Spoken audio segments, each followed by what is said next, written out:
Ассаляму алейкум, сіздермен мен Айжан Айтқалиқызы. Бүгін сіздермен кереметте перекус немесе таңғы асқа жеңіл тіске басар деп атасақ та болады. Менің каналыма тіркеліп алуды ұмытпаңыздар. Мен кез келген нанды қолдана беремін, бірақ бүгін осындай ашытқысыз қара бидай нанын қолданғым келіп тұр. Бізге керекті заттар осы: тауық еті, қызанақ, салат жапырақ және де сыр қажет болады. Сүзбелі творожный сыр деп атаймыз ғой. Нанымызды жұқалап бөліктерге бөліп аламыз. Міне қараңыздар, осындай жұқалығы осындай болу керек. Сонда нан өте қалың болып кетпейді және жегенде ыңғайлы болады.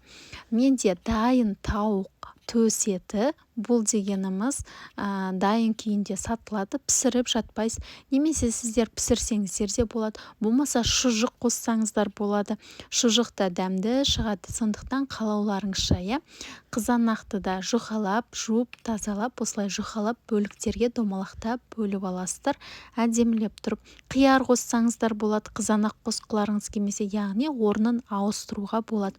Салат жапырағында осылай бөліктерге бөліп алыңыздар, сонда нанның ортасына салған кезде ыңғайлы болады, және де қатты жерлерін алып тастаңыздар.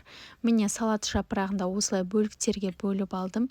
Енді менде осындай тостер бар. Егер сіздерде бұндай жоқ болса, онда кәдімгі газға табаны қыздырып, соған осылай нанды қыздырып алсаңыздар болады. Мен осылай тостерға салып алдым нанды. Өте ыңғайлы. Міне екінші жағында аударамын, тағы да қызартып алатын болам. Нандарым бәрін осылай істеп алдым. Енді астына творожный сырымды жағамын. Егер сіздерде творожный сыр болмаса, бұның астына сметана жағуларыңызға да болады. Енді өздеріңіздің қалауларыңызша кез келген паста жақсаңыздар да болады.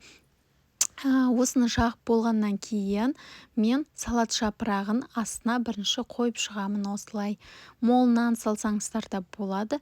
Одан кейін тауықтың төс еті, оның бетіне қызанағымыздан саламыз да, нанымыздың екінші бетімен бетін жабамыз. Міне осымен біздің тіске басар перекусымыз дайын болды. Өте дәмді болып шығады. Осылай мен сіздерге тағы көрсетіп жіберейін. Міне астына сырды аямай жаға беріңіздер, дәмі ерекше болып шығады, сондықтан міндетті түрде жасай беріңіздер. Осылай жағып. Осыдан кейін салат жапырағын саласыздар, тауықтың төс етін және қызанақты орналастырасыздар. Болмаса былай да істесеңіздер болады. Астына шұжық салып, бетіне кәдімгі сырды салып, солай да өздеріңізге қалай ыңғайлы немесе қандай заттар сіз жейсіз, мысалы соған байланысты ортасына сала бересіздер.